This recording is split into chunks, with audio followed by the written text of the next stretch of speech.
بالله من الشيطان الرجيم. بسم الله الرحمن الرحيم.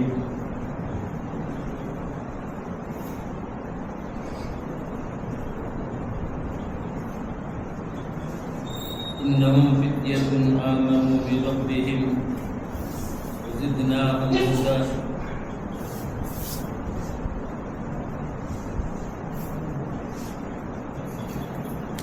سولہویں پارے کی تفسیر کا خلاصہ پیش کیا جا رہا ہے.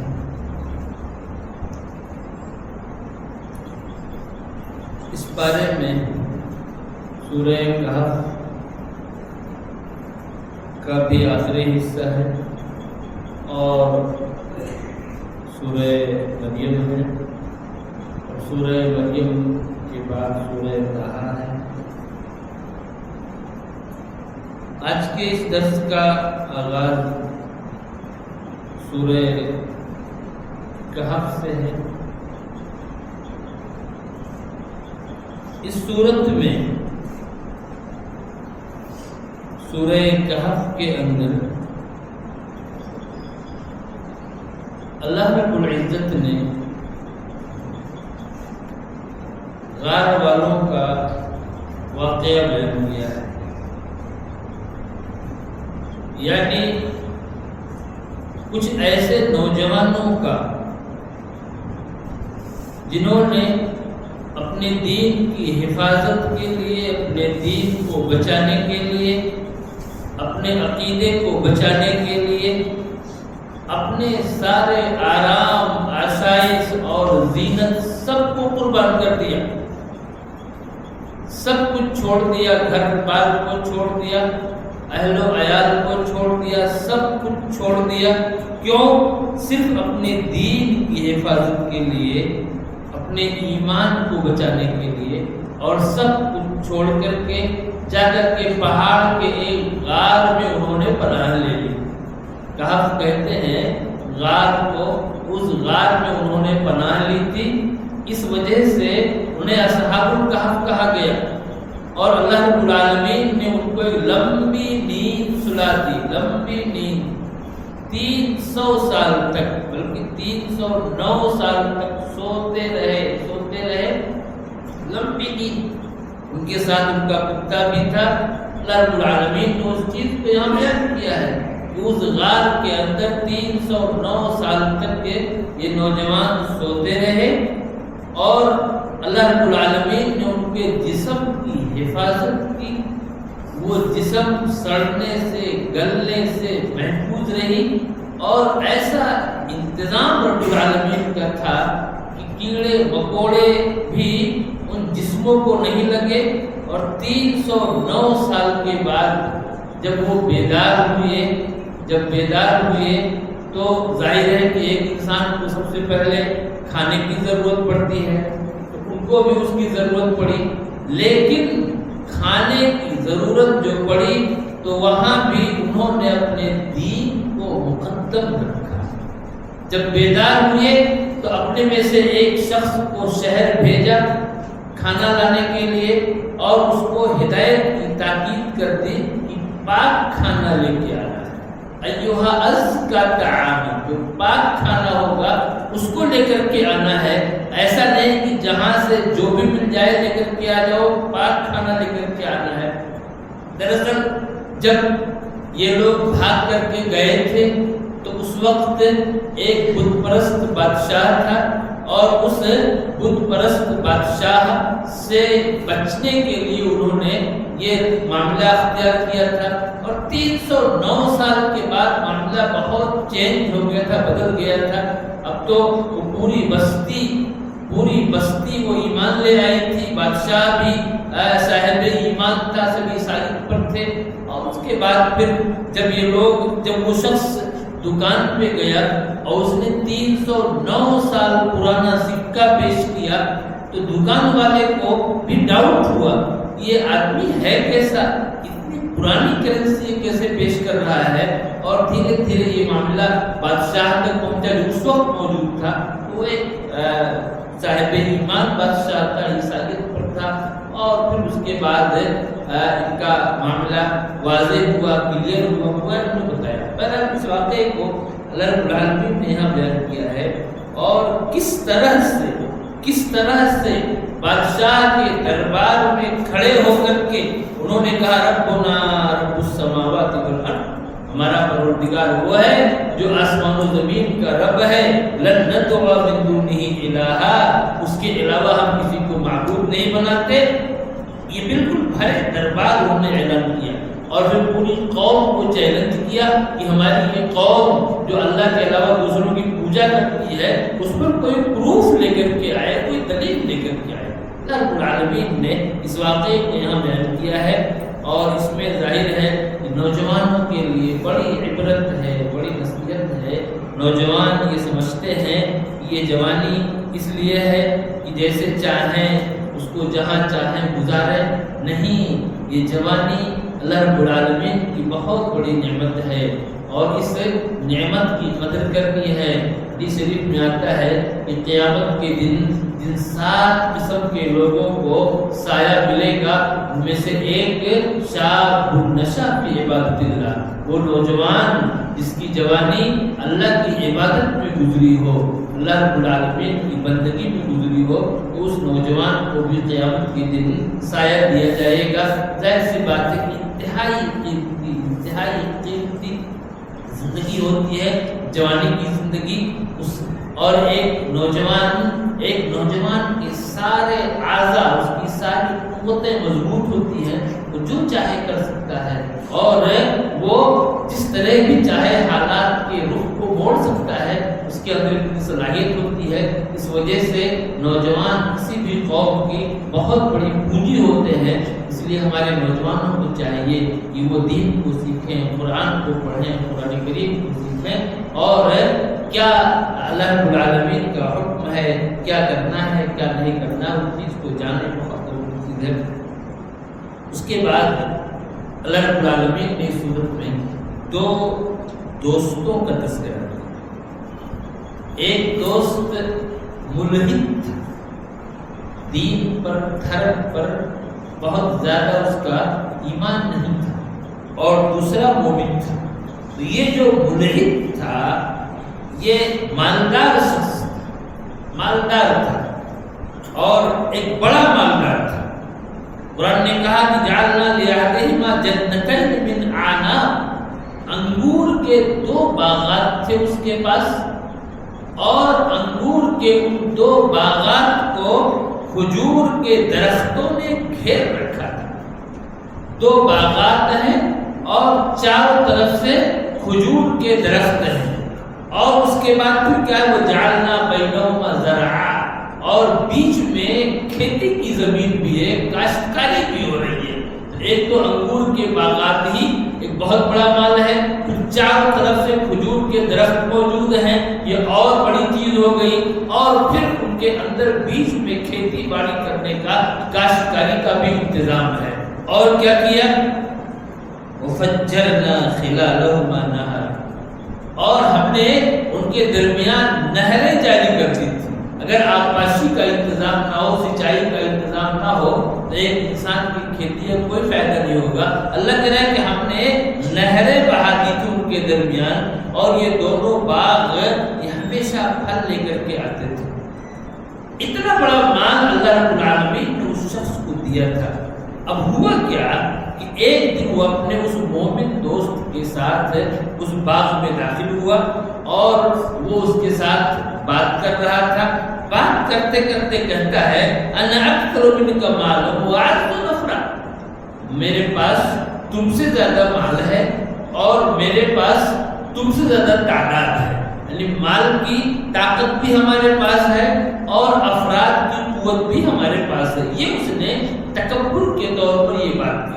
اور اس کے بعد جب وہ اپنے باغ میں داخل ہوا، داخل ہونے کے بعد کیا کہتا ہے، ما اظن ان تبید هذه ابدا، میں یہ نہیں سمجھتا کہ یہ باغ میرا کبھی جو ہے ختم بھی ہو سکتا ہے، یہ ہمیشہ ہمیشہ رہے گا۔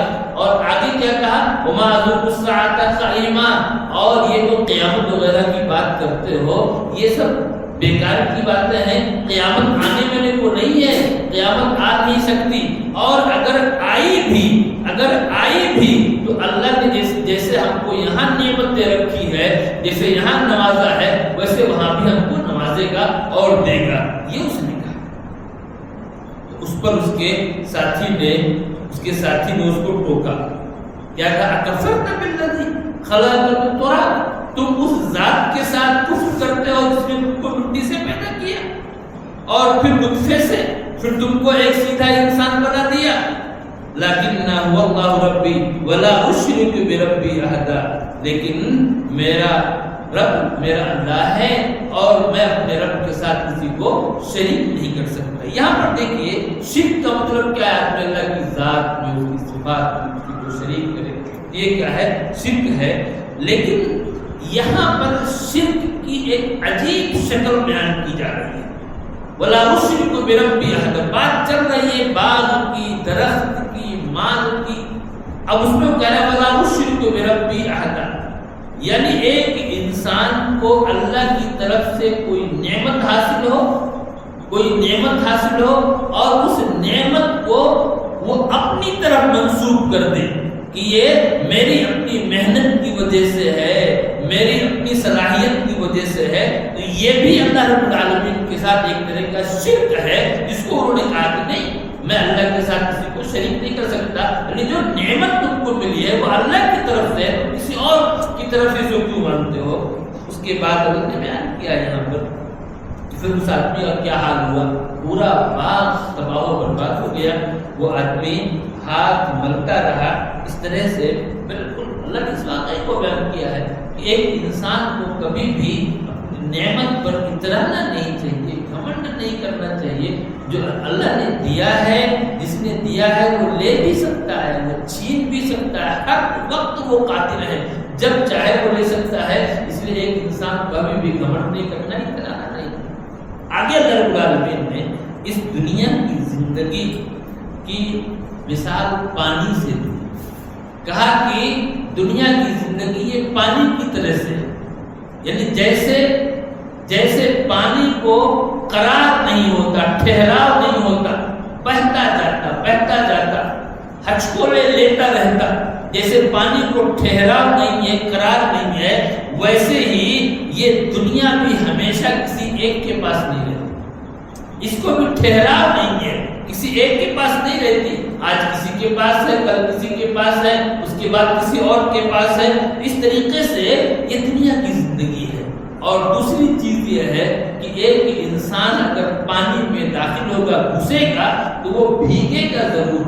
ایسے ہی اگر کوئی انسان دنیا کے اندر گھسے گا تو وہ اس میں پھنس کر کے رہ جائے گا. اس لیے اللہ رب العالمین نے اس کی مثال پانی سے دی ہے اور متنبہ کیا ہے کہ ایک انسان کو, ایک مسلمان کو دنیا کے تعلق سے بہت زیادہ محتاط رہنے کی ضرورت ہے. آگے فرمایا المال والبنون زینت الحیات الدنیا, یہ مال اور اولاد یہ دنیا کی زندگی کی زینت ہیں, لیکن جو چیز باقی رہنے والی ہے, جو چیز ہے وہ یہ نیکیاں, یہ زیادہ یہ بہتر ہے ایک انسان کے لیے, ان کو اختیار کرنے کی ضرورت ہے.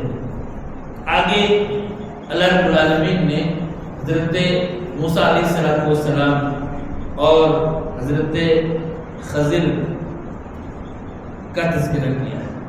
صحیح بخاری کی روایت ہے, موسیٰ علیہ السلام اپنی قوم بنی اسرائیل میں وعظ کہہ رہے تھے, نصیحت کر رہے تھے, اور اسی وقت کسی نے پوچھ دیا, ان سے سوال کر دیا کہ آپ سے بڑا کوئی عالم ہے؟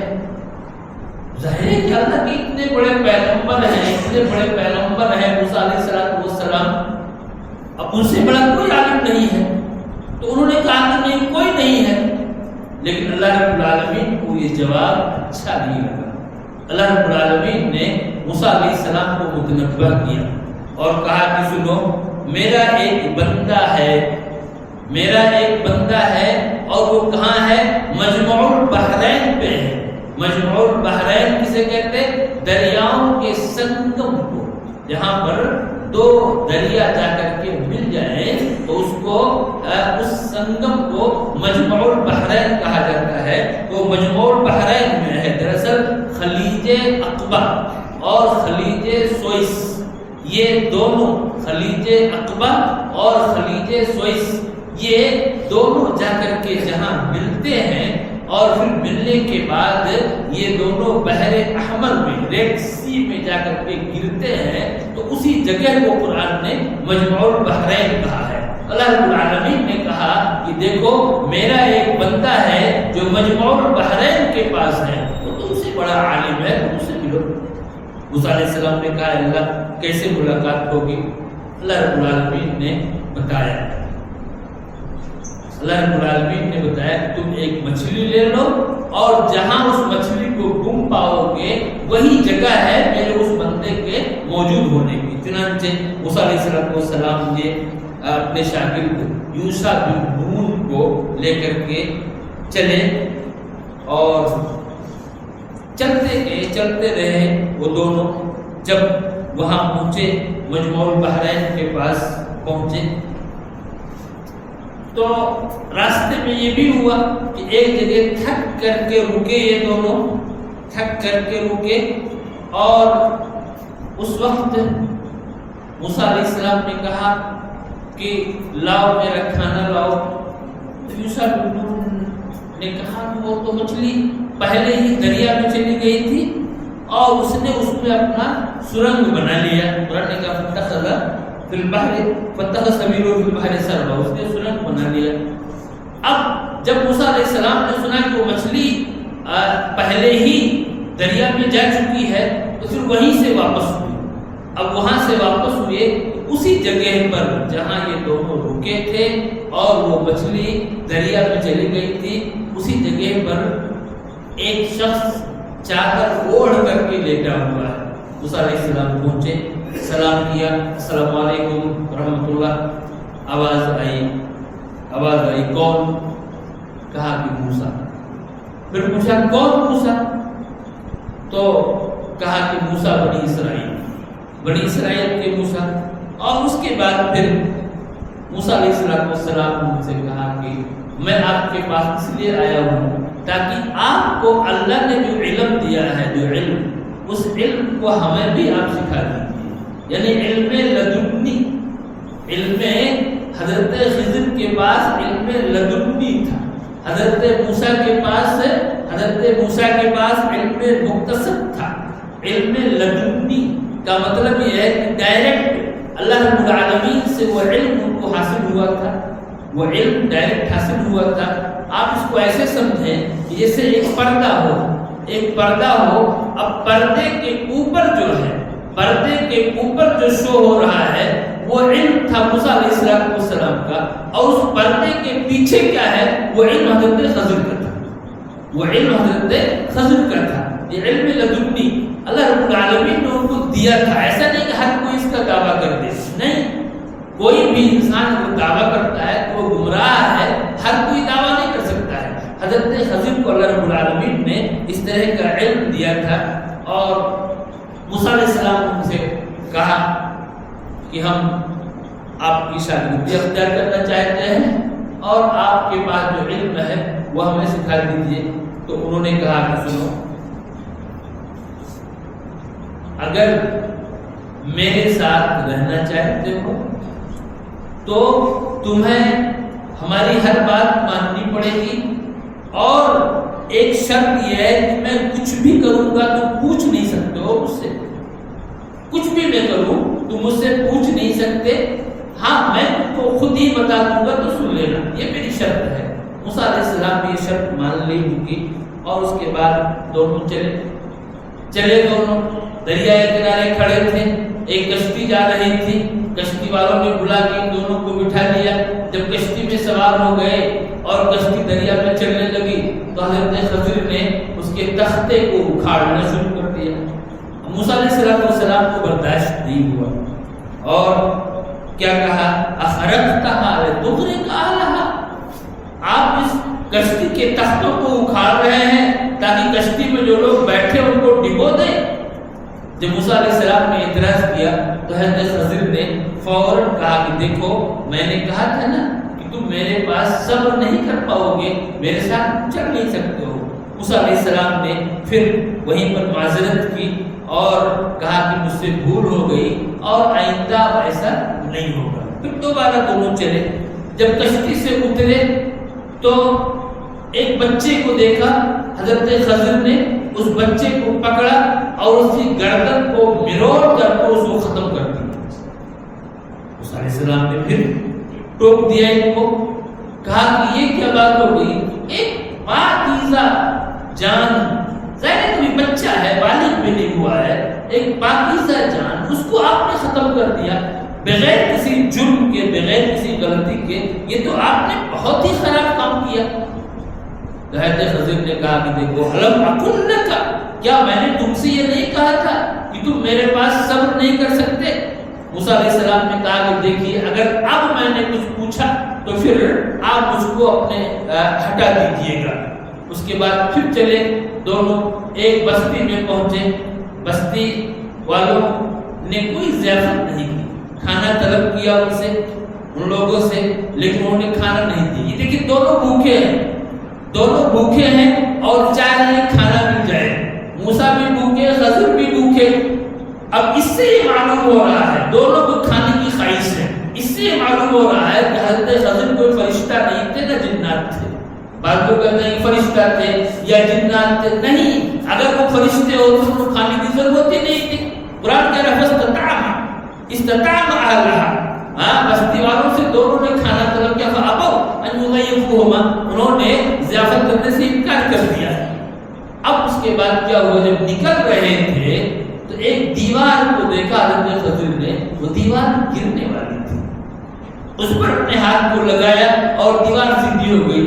موسیٰ علیہ السلام نے پھر ٹوک دیا ان کو اور کہا کہ اس بستی کے لوگ اتنے کمینے ہیں، نالائق ہیں، انہوں نے ہم کو کھانا تک نہیں پوچھا اور آپ نے بغیر کسی مزدوری کے، بغیر اجرت کے دیوار سیدھی کر دی، آپ چاہتے تو اجرت دے دیتے۔ اب حضرت خضر نے کہا کہ بس اب حد ہو گئی، اب آپ میرے ساتھ نہیں رہ سکتے، اب ہمارے اور تمہارے درمیان کیا جدائی ہے۔ البتہ جانے سے پہلے ان تینوں کاموں کی وجہ تم سنتے چلے جاؤ، میں نے وہ تینوں کام کیوں کیے جو تمہیں خراب لگ رہے ہیں، وہ کیوں کیے، اس کو تم سنتے ہوئے جاؤ۔ پھر انہوں نے اس چیز کو بیان کیا، کہا کہ سنو، وہ کشتی جو تھی وہ کچھ مسکینوں کی تھی، کشتی مسکینوں کی کشتی تھی اور وہی کشتی ان کے گزر بسر کا ذریعہ تھی، اور وہ کشتی جہاں جا رہی تھی سامنے ایک ظالم بادشاہ تھا، وہ کسی بھی اچھی کشتی کو لے لیتا تھا، وہ اس کو لے لیتا، چھین لیتا، اس لیے میں نے اس کے تختے اکھاڑے تاکہ وہ کشتی عیبدار ہو جائے اور بادشاہ اس کو نہ چھوئے، اس لیے میں نے ایسا کیا تھا۔ اور وہ بچہ جو ہے، جس بچے کی گردن مروڑ کر کے میں نے اس کو ختم کر دیا تھا، تو وہ بچہ، اس کا معاملہ یہ ہے کہ اس کے والدین جو تھے وہ مومن تھے، اس کے والدین مومن تھے اور وہ بچہ بڑا ہو کر کے کافر ہونے والا تھا۔ تو مجھے یہ خطرہ ہوا کہ کہیں اس کے والدین اس بچے کی محبت میں آ کر کے اپنے ایمان کا سودا نہ کر بیٹھے، اس بنیاد پر میں نے اس بچے کو ختم کر دیا تاکہ اس کے والدین کی ایمان کی حفاظت ہو۔ معلوم یہ ہوا کہ سب سے قیمتی چیز جو انسان کے یہاں ہے اس کا اپنا ایمان ہے۔ اس ایمان کو بچانے کے لیے بچے کو بھی قربان کیا جا سکتا ہے، لیکن ایمان کی حفاظت کیا ہے، ضروری ہے۔ تو والدین کے ایمان کی حفاظت کے لیے اس بچے کو، جو بچہ بڑا ہو کر کے کفر کرنے والا تھا، میں نے اسے ختم کر دیا تھا۔ اور وہ دیوار جو تھی، وہ دو یتیم بچوں کی دیوار تھی، اس شہر میں یتیم تھے اور اس کے نیچے ان کا خزانہ تھا، اس کے نیچے ان کا خزانہ تھا۔ اگر وہ دیوار گر جاتی تو وہ خزانہ لوگ لے کر کے چلے جاتے، اور ان کا باپ جو تھا، کان ابوہما صالحا، ان کا باپ یہ نیک تھا، پرہیزگار تھا، باپ مر چکا ہے، نیک تھا۔ تو ہم نے یہ چاہا کہ اس دیوار کو سیدھی کر دیں تاکہ وہ بچے بڑے ہو کر کے اپنے خزانے کو نکال دیں۔ اب آپ بھی کیا کریں، کان ابوہما صالحا، ان کا باپ کیا تھا، نیک تھا۔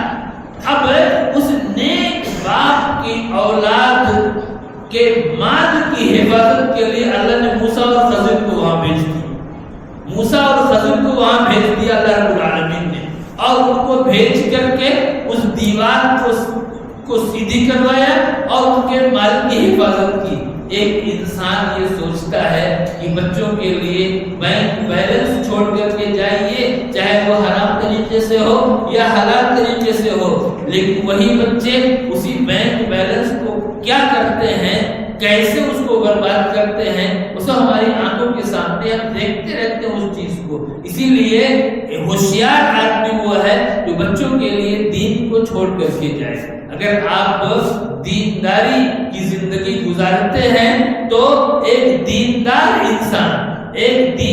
انسان کو اس کے اپنے دین کا فائدہ تو ہوگا ہی، ساتھ ہی ساتھ اس کی دینداری کا فائدہ اس کی اولاد کو بھی ہوتا ہے، اس کی اولاد کو سیفٹی ملتی ہے۔ آپ دیکھیے والدین نیک تھے تو والدین کی نیکی کی وجہ سے اللہ رب العالمین نے ان دو یتیم بچوں کے مال کی حفاظت کی۔ اس طریقے سے بڑی عبرت ہے، نصیحت ہے اس واقعے کے اندر۔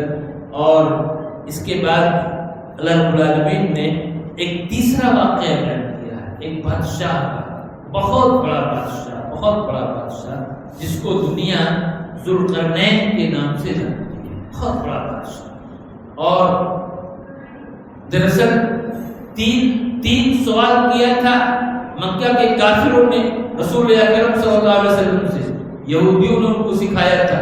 ایک سوال تو تھا روح کے بارے میں، قرآن نے اس کے بارے میں کہہ دیا وما اوتیتم من العلم الا قلیلا، تم روح کے بارے میں کیا پوچھتے ہو، تمہیں اس کے بارے میں بہت تھوڑا علم دیا گیا۔ اب آپ دیکھیے ایک بچہ کے جی میں پڑھ رہا ہو اور وہ سوال کرے ایم ایس سی کے بارے میں، تو اسے کون سمجھاتا ہے؟ استاد ہی نہ کہے گا یہ تمہارے بس کی بات نہیں ہے۔ تو قرآن نے بھی جواب دیا کہ روح کے بارے میں جاننا یہ تمہارے عقل کی کیپیسٹی ہے ہی نہیں، تم اس کو جان نہیں سکتے ہو، اس وجہ سے اس کے بارے میں سوال نہ۔ دوسرا سوال اصحاب کہف کے بارے میں تھا، اور تیسرا سوال یہی تھا کہ وہ کون سا سیاح ہے جس نے مشرق سے مغرب تک کا چکر لگایا اور اس کی سیر و سیاحت کی۔ اللہ رب العالمین نے اس کو بتایا کہ وہ ذوالقرنین ہے، 2 سینگوں والا، یہ اس کا لقب تھا ذوالقرنین، 2 سینگوں والا بادشاہ۔ اب چاہے 2 سینگیں واقعی نہیں ہوں یا اس کے بال بڑے بڑے تھے اور بالوں کی 2 لٹیں تھیں، ایک لٹ اس طرف اور ایک لٹ اس طرف، اس لیے اس کو ذوالقرنین کہا گیا۔ اور یہ بھی ہو سکتا ہے کہ اس کے سر میں دونوں جانب کچھ ابھار رہا ہو، اس وجہ سے بھی کہا گیا ہوگا، اس کا لقب ذوالقرنین تھا۔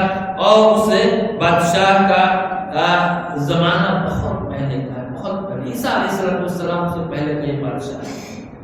عیسیٰ علیہ السلام سے 539 سال پہلے کا یہ بادشاہ ہے ذوالقرنین، جس کا نام سائرس ہے۔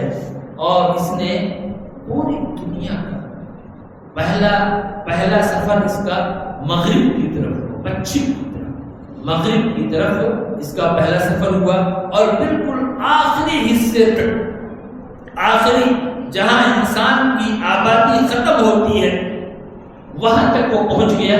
اب آگے صرف سمندر ہی سمندر، دریا ہی دریا تک، پوری آبادی ختم ہو چکی تھی، وہاں تک یہ بادشاہ پہنچا۔ اور وہاں دیکھا کہ کچھ لوگ ہیں، ایک ایسی قوم ہے جو بالکل ننگ دھڑک ہے، نہ تو ان کے پاس کوئی مکان ہے جس کو وہ رہیں، اور نہ کوئی کپڑا ہے جس کو وہ جسم پر پہنے، بالکل ڈائریکٹ سورج کی روشنی ان کے اوپر پڑ رہی تھی۔ قرآن نے کہا لَمْ نَجْعَلْ لَهُم مِّن دُونِهَا سِتْرًا، سورج کے درمیان اور ان کے درمیان کوئی اوٹ نہیں تھا، کوئی آڑ نہیں تھا۔ اور اس کے بعد پھر دوسرا سفر اس کا مشرق کی طرف ہوا، اور یہ سفر بھی بالکل اخیر تک، جہاں سے سورج نکلتا ہے، جہاں بالکل آبادی ختم ہوتی ہے، وہاں تک وہ جا کر کے وہ بادشاہ پہنچ گیا۔ اور وہاں پر اس نے ایک قوم کو دیکھا، اور اس کے بعد پھر ایک تیسرا سفر اس نے کیا۔ یہ سفر شمال مشرق کی طرف تھا، اور اس میں بھی وہ آخری حد تک پہنچا، اور جب وہ تیسرے سفر میں اس کی ملاقات ایک ایسی قوم سے ہوئی جس کی زبان سمجھ میں نہیں آ رہی تھی، بہت مشکل سے، لگتا ہے کسی ٹرانسلیٹر کی مدد سے اس کی زبان کو اس نے سمجھا۔ اور یہ قوم تو متمدن قوم تھی، تہذیب والی قوم تھی، لیکن اس کے آگے ایک وحشی قوم تھی، یعنی ایک درہ تھا، درہ پہاڑوں کے درمیان پہاڑ تھا، اس پہاڑ کے درمیان راستہ تھا، اور اس کے پیچھے جو قوم تھی وہ بڑی وحشی قوم تھی جس کو یاجوج ماجوج کہا قرآن نے، اور یہ لوگ آتے تھے یہاں آبادی میں اور بڑی تباہی مچاتے تھے۔ تو ان لوگوں نے یہ کہا ذوالقرنین سے کہ یاجوج اور ماجوج یہ بہت ہی فساد مچاتے ہیں، ہم آپ کو کچھ مال دے دیتے ہیں اور آپ ہمارے ان کے درمیان ایک مضبوط دیوار بنا دیجیے۔ ذوالقرنین نے کہا کہ نہیں، ہم کو مال کی ضرورت نہیں ہے، آپ ہماری مدد کیجیے افراد کے ذریعے سے، افراد کے ذریعے مدد کیجیے۔ اور پھر اس کے بعد کہا کہ لوہے کی چادریں لے آؤ۔ اب لوہے کی چادریں لائی گئیں اور ان چادروں کو تہ بتہ سیٹ کر دیا، اور سیٹ کرنے کے بعد پھر اس میں لکڑی ڈال کر کے اس کو جلایا گیا، اور جب وہ آگ جلی تو وہ لوہے کی چادریں گرم ہو کر کے ایک دوسرے سے مل گئیں۔ اور اس کے بعد پھر کہا کہ اب تانبا لے آؤ، اور تانبے کو پگھلا کر کے اس کے اوپر ڈال دیا۔ اس طرح سے کہیں جو کچھ دراڑ تھا، جو کہیں کچھ شگاف تھا، کھلی جگہ تھی، وہ پوری بند ہو گئی۔ اب وہ دیوار ایسی ہو گئی کہ نہ اس کے اوپر کوئی چڑھ سکتا اور نہ اس میں کوئی سوراخ کر سکتا۔ اس طرح کی دیوار جو ہے ذوالقرنین نے بنائی، اور یہ کہا کہ دیکھو یہ دیوار تو انتہائی مضبوط ہے، لیکن جب میرے رب کا حکم آ جائے گا تو جعلہ دکا، تو وہ اس کو ریزہ ریزہ کر دے گا۔ اس طرح سے اس عادل بادشاہ کا تذکرہ اللہ رب العالمین نے کیا ہے، اور اس میں بڑی عبرت ہے، نصیحت ہے کہ ایک بادشاہ کو چاہیے کہ وہ اپنے رعایا کی خبرگیری کرے، رعایا کی دیکھ بھال کرے، اور وہ اپنے مال، اپنے خزانے کے ذریعے وہ رعایا کی ضروریات کا انتظام کرے۔ جیسے کہ یہاں پر آپ دیکھیے ذوالقرنین نے اپنے مال سے اس دیوار کو، مضبوط دیوار اس کو سد سکندری کہا جاتا ہے، اس کو بنایا، اور اس کو بنانے کے بعد پھر یاجوج ماجوج وہیں پر اندر پیک ہو گئے۔ اب وہ انسانوں کی آبادی میں آ کر کے ان کو تکلیف نہیں پہنچا سکتے۔ اس طرح سے ذوالقرنین نے اس کام کو کیا۔ بہرحال ایک عادل بادشاہ تھا، انتہائی انصاف اور بادشاہ تھا، جس کو اللہ رب العالمین نے اتنی بڑی بادشاہت دی، لیکن پھر بھی وہ اللہ رب العالمین کے حکم پر چلتا رہا، اس کے احکام کی تعمیل کرتا رہا، اور اس نے عدل و انصاف کو قائم کیا۔ اللہ رب العالمین نے اس کا تذکرہ یہاں پر کیا ہے۔ اس میں بڑی ہی، ان تینوں ہی واقعات میں بڑی عبرت ہے، بڑی نصیحت ہے۔ اللہ رب العالمین ہم سب کو نصیحت قبول کرنے کی توفیق عطا فرمائے، اور قرآن کریم میں ہم جو کچھ سن رہے ہیں ان پر عمل کرنے کی ہمیں توفیق عطا فرمائے، اور اس کتاب کو ہمارے لیے حجت بنا دے، ہمارے خلاف حجت نہ بنائے۔ آمین رب العالمین۔ صلی اللہ علیہ محمد وعلی آلہ وصحبہ وسلم تسلیما کثیرا۔ السلام علیکم۔